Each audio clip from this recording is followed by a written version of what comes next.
Hello every one. ഇന്ന് ഉച്ചയൂണിന് വഴുതനങ്ങ വെച്ചിട്ട് നല്ലൊരു പുളിയാണ് ഉണ്ടാക്കാൻ പോകുന്നത്. നാളികേരം ചേർക്കാത്ത വഴുതനങ്ങ പുളി. അപ്പോൾ അതിനിതാ എണ്ണ ചൂടാക്കി അതിലേക്ക് കടുക് ഇട്ട് കൊടുത്തു. ഒരു 1/4 ടീസ്പൂൺ ഉലുവയും ഇട്ട് കൊടുത്തിട്ടുണ്ട്.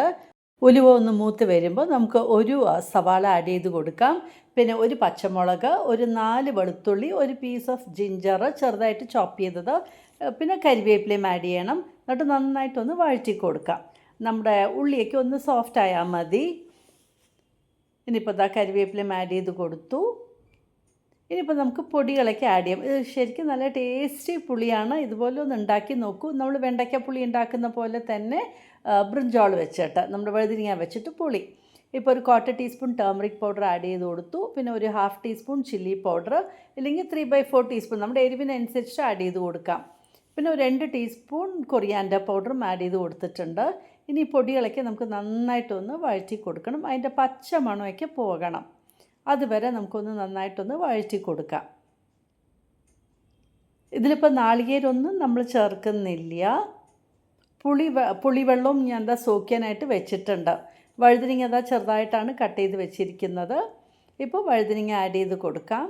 എന്നിട്ട് നന്നായിട്ട് മിക്സ് ചെയ്ത് കൊടുക്കുക. ഈ മസാലയൊക്കെ നന്നായിട്ട് നമ്മുടെ വഴുതനങ്ങയിൽ പിടിച്ചു വരണം.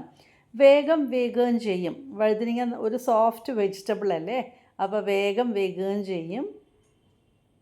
ഇപ്പോൾ ഇതാ നന്നായിട്ട് മിക്സ് ചെയ്ത് കൊടുത്തിട്ടുണ്ട്.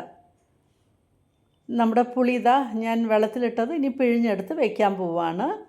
ഇനിയിപ്പോൾ പുളിവെള്ളം ആഡ് ചെയ്ത് കൊടുക്കാം. അപ്പോൾ ഈ പുളിവെള്ളത്തിലാണ് നമ്മുടെ ബ്രിഞ്ചോൾ വേവാൻ പോകുന്നത്. പാകത്തിന് വെള്ളവും ആഡ് ചെയ്ത് കൊടുക്കാം.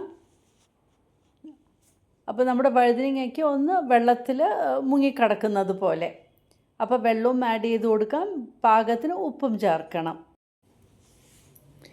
ഇനി നമുക്ക് നമ്മുടെ വഴുതനങ്ങ വെന്ത് കിട്ടാനായിട്ട് അടച്ചൊന്ന് വേവിച്ച് കൊടുക്കാം. വേഗം വേവുകയും ചെയ്യും. അധികം താമസമൊന്നുമില്ല. എളുപ്പത്തിൽ ഉണ്ടാക്കാൻ പറ്റുന്ന ഒരു ഉച്ചയൂണിന് ഒരു കറിയാണ്. അധികം പണിയില്ല, സിമ്പിളുമാണ് നമുക്ക്. ഇപ്പോൾ നമ്മുടെ കൂട്ടാൻ എന്താ നന്നായിട്ട് തിളച്ച് തുടങ്ങിയിട്ടുണ്ട്. ഇനിയിപ്പോൾ ഇതിലേക്ക് ഒരു പീസ് ശർക്കര ആഡ് ചെയ്ത് കൊടുക്കുന്നുണ്ട്, നമ്മുടെ പുളി ബാലൻസ് ചെയ്യാനായിട്ട്. അപ്പോൾ പുളിയും ഒരു മധുരവും ഒക്കെ ആയിട്ട്. അപ്പോൾ എളുപ്പത്തിൽ നമുക്കിതാ നമ്മുടെ ബ്രിഞ്ചോൾ പുളി, നമ്മുടെ വഴുതനങ്ങ പുളി റെഡി ആയിട്ടുണ്ട്. നാളികേരം ചേർക്കാത്ത ഒരു കറി, നല്ല ടേസ്റ്റി കറി ഉച്ചയൂണിന്. അപ്പോൾ ഇതുപോലെ ഒന്ന് ട്രൈ ചെയ്ത് നോക്കൂ. നിങ്ങൾക്കും എന്തായാലും ഇഷ്ടമാകും. സിമ്പിളുമാണ്, ഈസിയുമാണ്. അപ്പോൾ തീർച്ചയായിട്ടും ഒന്ന് ട്രൈ ചെയ്ത് നോക്കണം. Thank you for watching my YouTube channel.